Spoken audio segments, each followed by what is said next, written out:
Hello, in front of me I've got VANTRUE NEXUS 4 Pro. In this video I'll show you how to manage exposure.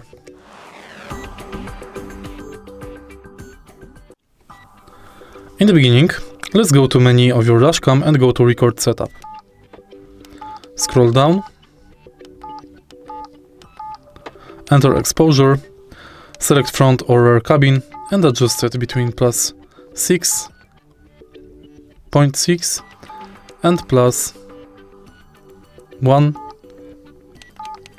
up to plus 2. Also, you can lower it to minus 2. Same for the cabin.